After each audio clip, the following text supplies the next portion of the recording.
Hey guys, Youngblood with you, and for those of you that have been playing Battlefield 4, China Rising just came out, which is the new DLC, and that comes with 4 new maps that actually take place. So I wanted to give you some first impressions on each of these. Now, the first map I'm going to talk about is my least favorite, and I'm going to work my way up to my favorite map out of the group. But the first one's actually Dragon Pass.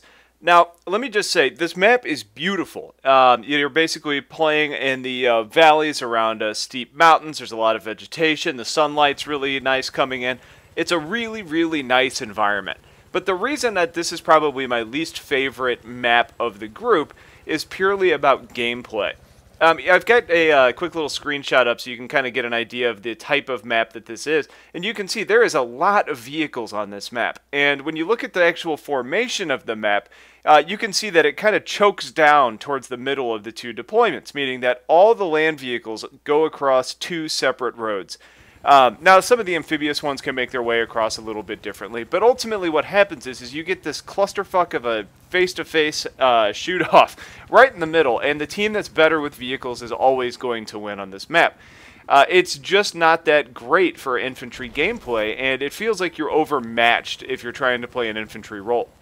Now, this may be different if you're playing with a group of friends or maybe a clan, whatever it may be, because you can fly in some of the out-of-bounds areas with the choppers, and there are a couple choppers that you can use, allowing you to then maybe drop people off in a little bird, but you can see that there's not even a transport chopper to use on this map. So it's a little bit challenging. I think the gameplay is similar to some of the armored kill maps that you're used to seeing from Battlefield 3, but ultimately for me, while it's a fun map to play just from visuals alone, I think there's a lot there that could be maybe tweaked, just maybe lower vehicle or longer vehicle respawn times, or maybe it's going to be about less vehicles in general. Whatever it may be, the stock loadout that, or at least the servers that I was playing on, I wasn't a huge fan of this map in particular. Very pretty, but not that great for gameplay.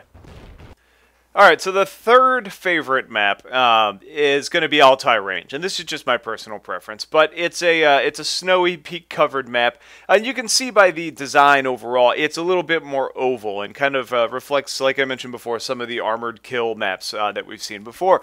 The thing that I like about this map is, while there are a lot of vehicles, and it's big and open, it's kind of reminiscent of some of the larger maps that we've played over the years, some Battlefield Bad Company 2 maps.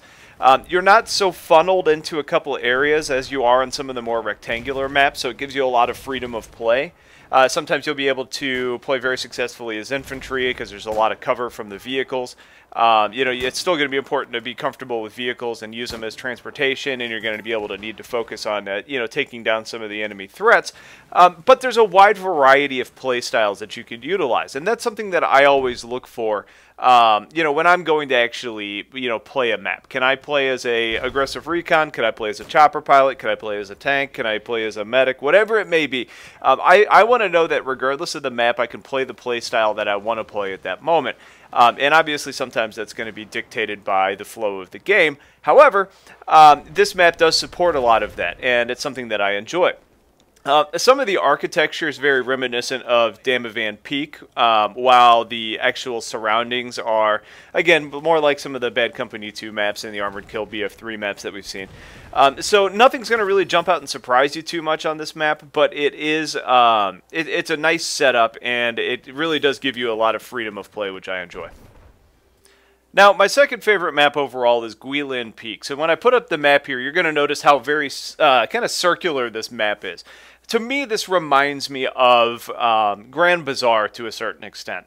It's a very kind of open map as far as the design. It's very not linear.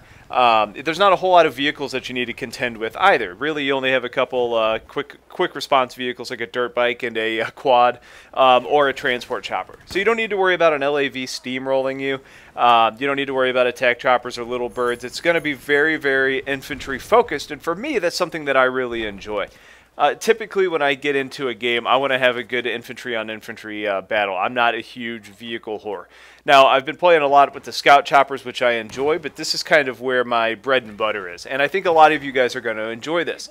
The map really focuses around a spire or a plateau right in the middle of the map, and it kind of circles around that. So you couldn't just walk from one point to another, except for the fact that there's a cave that kind of connects one side of the map to the other that goes underneath the plateau.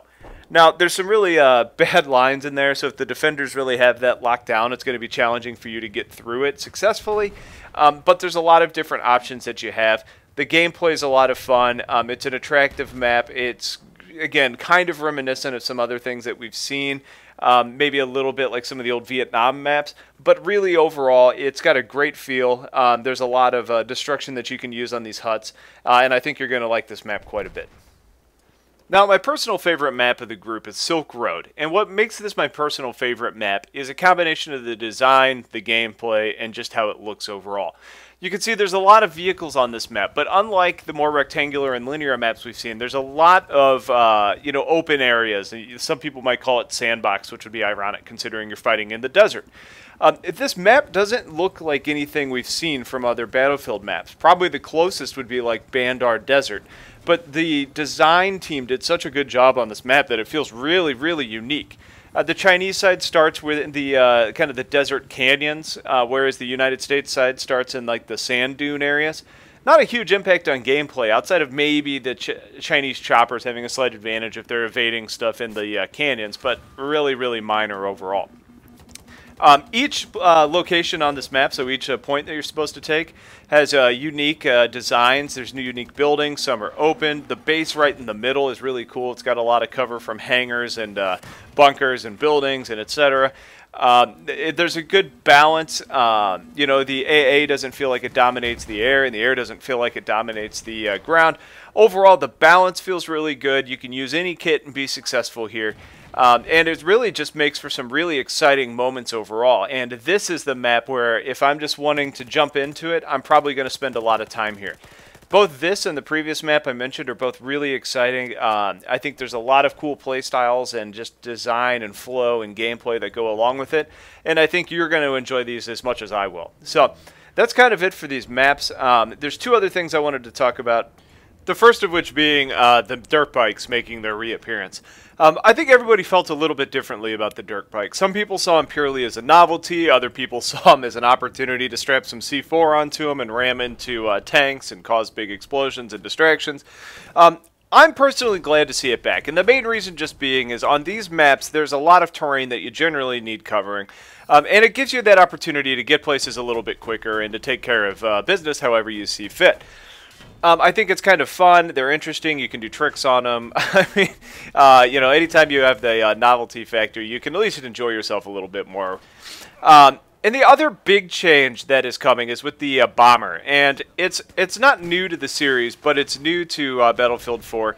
And with the bomber, it basically is all along one path. It's not something that the player can actually control.